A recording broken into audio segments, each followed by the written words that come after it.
दोस्तों ये तो आपको मालूम ही है कि 15 अगस्त वाले दिन लाल किले से प्रधानमंत्री ने जीएसटी की बात करी थी और उन्होंने ये बात क्लियरली बोली थी कि इस दिवाली से पहले पहले आपको एक बहुत बड़ा गिफ्ट मिलने वाला है दिवाली गिफ्ट के तौर पर। एंड उसमें जीएसटी रिफॉर्म्स आने वाले हैं एंड माना जा रहा है कि जीएसटी में बेसिकली अच्छे खासे कट आपको आते हुए दिखाई देंगे।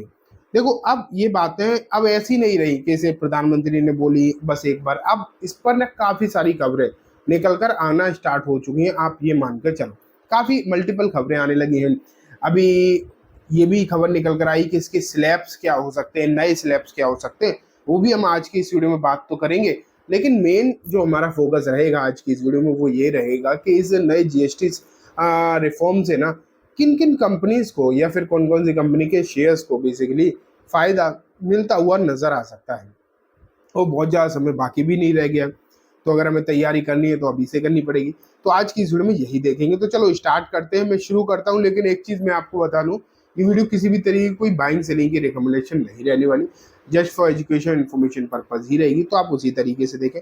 वीडियो में आगे बढ़ने से पहले लाइक जरूर कर देना एंड चैनल को भी जरूर सब्सक्राइब कर देना, ठीक है। चलो स्क्रीन पर रहूँ मैं आपको। अब आप यहाँ पर देखो, GST cut before Diwali, these items likely to cost to less this festive season. तो यहाँ पर तो इन्होंने ये लिखा है कि जीएसटी कट आने वाले हैं एंड कौन कौन सी कुछ आइटम्स हैं जिन पर आपको थोड़ा कम पैसे देने पड़ेंगे, जो थोड़े से सस्ते हो जाएंगे।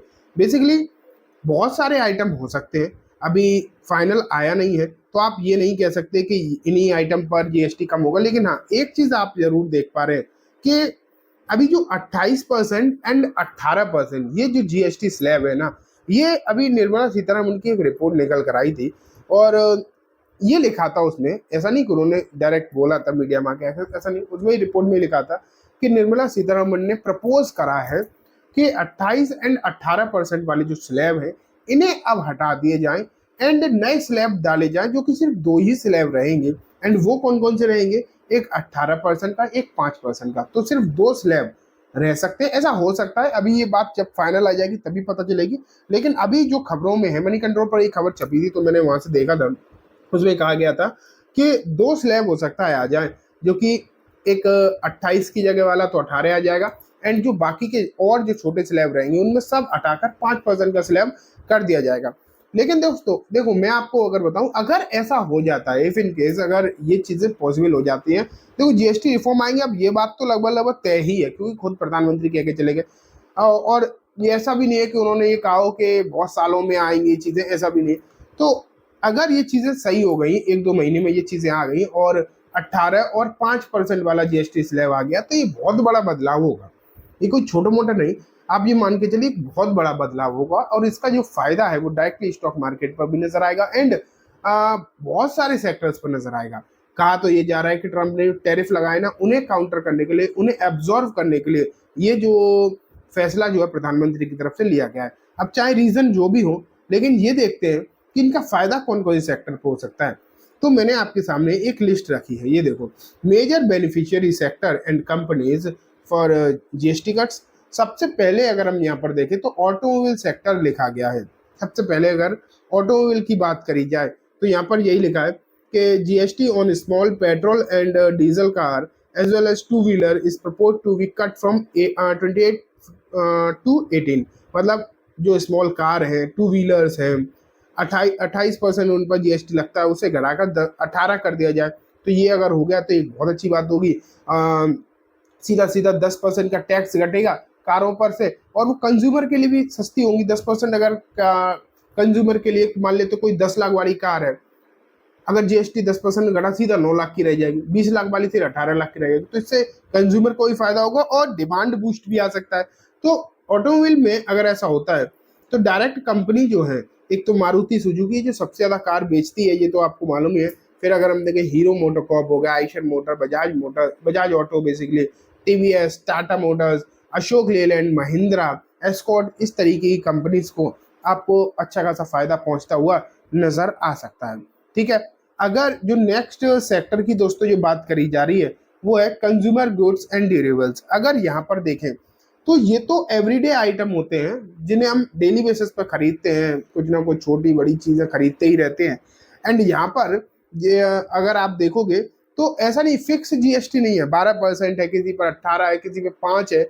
और अगर ये चीजें निकल कर आती कि 5% वाले को एग्जेम्प्ट कर दिया जाए, 18 वाले को 5 पर ले आए, 12 वाले को भी 5 पर ले आए, और अगर ऐसा होता है तो डेफिनेटली उसका फर्क पड़ेगा। अब अगर हम कंपनी के तौर पर देखें, इनमें कंपनी कौन कौन सी हो जाती है, तो इनमें कंपनी आती है तो डाबर हो गया, इमामी हो गया, Havells, HUL, Britannia, Voltas, Blue Star, Amber, Nestle, ITC, Varun, Patanjali, Whirlpool and Bikaji, बहुत सारी कंपनी है। एफएमसीजी में कोई नई बात नहीं है, ठीक है।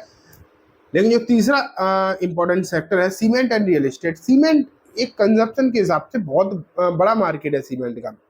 एंड यहाँ पर अगर आप देखो तो 28% का स्लैब है फिलहाल, एंड 28 से 18 आता है, तो एक अच्छा खासा प्राइस ड्रॉप भी आ सकता है। 7-8% का प्राइस ड्रॉप की यहाँ पर बात करी जा रही है, ये भी हो सकता है। अगर इस तरीके की चीजें देखने को मिल जाए, 7-8% का प्राइस ड्रॉप अगर आपको देखने को मिल गया, तो डेफिनेटली अल्ट्राटेक, जेके सीमेंट और भी बहुत सारी सीमेंट कंपनी है, उनमें राहत आपको मिल सकती है। जो मुझे सबसे ज्यादा लगता है वो इंश्योरेंस है। यहाँ अगर आप देखोगे, अगर वैसे तो 5 लाख की पहले पॉलिसी आई, मतलब इस तरीके की सोचा जा रहा था कि 5 लाख तक की पॉलिसी है उन्हें उन पर घटा दिया जाएगा इंश्योरेंस प्रीमियम। लेकिन अगर सभी पॉलिसी पर 18 से घटाकर, फिलहाल 18 लगता है इन पर, 18 से घटाकर 5 कर दें हर एक तरीके की पॉलिसी पर, तब तो बहुत फायदा होगा, ना सिर्फ इन कंपनीज को बल्कि कंज्यूमर को, हम लोगों को, आप लोगों को बहुत फायदा होगा। एक तो इंश्योरेंस ले रहे हैं, इंश्योरेंस कोई लग्जरी तो है नहीं, आप खुद सोचो। इंश्योरेंस तो आदमी मजबूरी में लेता है कि कहीं फंस ना जाए और दुनिया भर का पैसा ना खर्च हो जाए इलाज में, इसलिए तो लेता। कोई मजे तो आ नहीं रहे इंश्योरेंस में पैसा उड़ाने में, और उसमें भी 18-20% का टैक्स लग जाता है। ये मैं विनती करूंगा आप लोगों भी करना, थोड़ा सा विनती कि भैया इस पर घटा दो, चाहे किसी पे करो ना करो, इंश्योरेंस पर घटा दो, क्योंकि इंश्योरेंस आदमी मजे में नहीं ले रहा, मजे के लिए नहीं ले रहा। बाकी चलो कार शौक से ले लेते हैं, घर नए नए बनवा लेते लोग, शौक से भी कर, लेकिन इंश्योरेंस कोई शौक में और मजे में नहीं कर रहा है, मजबूरी में करना पड़ता है, तो उस पर आप इतना टैक्स मत लगाओ। अगर ये सुन ले सरकार, और 5 लाख वाला झुंझुना ना पकड़ा दे कि 5 लाख तक की पॉलिसी पर, यार 5 लाख तक की क्या क्या, आदमी जो 50 लाख की पॉलिसी ले रहा है तो वो क्या मजे में ले रहा है, उसे प्रीमियम और ज्यादा देना पड़ रहा है, और ज्यादा प्रीमियम पे आप और ज्यादा टैक्स ले रहे हो। हर एक प्रीमियम, हर एक कवरेज पर आपको टैक्स घटाना चाहिए, कम से कम इतना तो कर ही दो, बाकी कुछ करो ना करो। अगर ये कर दिया तो ऐसे Pru, SBI, HDFC, LIC, Max Financial, Star and Nigam विपा, इन कंपनीज पर एक अच्छा फर्क पड़ता हुआ दिखाई दे सकता है। नेक्स्ट है बैंकिंग एंड फाइनेंशियल सर्विसेज। हालांकि इन पर डायरेक्टली जीएसटी का कितना असर पड़ता है वो तो भगवान जाने, मुझे बहुत ज़्यादा नॉलेज इस बारे में है नहीं, लेकिन कुछ प्रोडक्ट तो हैं इनके, फाइनेंशियल प्रोडक्ट जिन पर लग जाता है, जिसके चलते आईसीआईसीआई, एचडीएफसी, आईडीएफसी, मतलब अब जो भी बैंक है मार्केट में, बैंक और एनबीएफसी, उन पर असर पड़ सकता है। इनमें तो 3-4 ही नाम लिखे हैं, ठीक है। फिर रिटेल, अपैरल एंड फुटवेयर, अगर यहाँ देखो तो कैंपस आता है, मेट्रो ब्रांड, ट्रेंड, वेदांत फैशन, ये वेदांत फैशन वो मान्यवर वाला कुर्ता जो विराट और अनुष्का ऐड करते हैं वाला, ठीक है, रिलैक्स हो गया। इन पर घटा के 5% कर दे तो बहुत अच्छा रहेगा। Hospitality and real estate, hospitality में भी यार लग जाता है, होटल का इतना महंगा किराया, ऊपर से उस पर भी टैक्स बड़ा चुभता है, तो होटल सेक्टर में 3-4 कंपनी बढ़िया है, उन पर ध्यान दिया जा सकता है। लॉजिस्टिक में अगर हम देखें, डिलीवरी एंड स्विगी हो जाता है। तो इस तरीके से आप अगर देखो तो पूरी लिस्ट आपके सामने ये रही, अगर चाहो तो इस एक लिस्ट के तौर पर आप यहाँ पर देख सकते हो। ऑटोमोबाइल की company, consumer, cement, insurance, banking, financial, retail and apparel and hospitality, ठीक है, एंड लॉजिस्टिक ये रहा। तो इन कंपनीज पर आप नज़र रख सकते हो। और अगर हो जाता है, जो कि बहुत ज़्यादा डिमांड में है कि भैया जीएसटी घटा दो, आदमी मरा जा रहा है जीएसटी के बोझ से, दबा जा रहा है, और ये इंश्योरेंस वाला मामला तो बहुत ही लफड़ा है यार, अगर इंश्योरेंस पर नहीं घटे तो बहुत ही दिक्कत होगी। मैं आपको ना इसमें क्यों दिक्कत मुझे लग रही है, ये तो ठीक है कि 5 लाख का सरकार सोच रही है, ये मैंने 10 लाख का ले रखा है, अब मैं क्या करूं, मैंने क्या गुनाह कर दिया है कोई। अब आप खुद सोचो, अगर मैं 5 लाख का इंश्योरेंस ले लूं और कुछ हो जाए गलती से, बिल अगर 5 से ऊपर का आ गया, तो फिर कैसे भरा जाएगा पैसा। और अगर मैंने इसे थोड़ा सा सेफ गार्ड होने के लिए 10 लाख का बीमा ले लिया, तो मेरी गलती हो गई कि मुझ पर टैक्स घटेंगे नहीं। यार ये किस तरीके का बेहुदा निर्णय है था पहले जो लिया गया था, अब शायद सुधार हो जाए, देखते हैं, भगवान जाने। लेकिन फिलहाल इन कंपनीज पर आप नजर रखो, इन पर कुछ अच्छा हो सकता है अगर जीएसटी घट गए। घटेंगे तो है, कितने घटेंगे वो अलग बात है। तो चलो आज की इस वीडियो में बस इतना ही। वीडियो पसंद आई तो लाइक करना, चैनल को भी जरूर सब्सक्राइब करना। Thank you.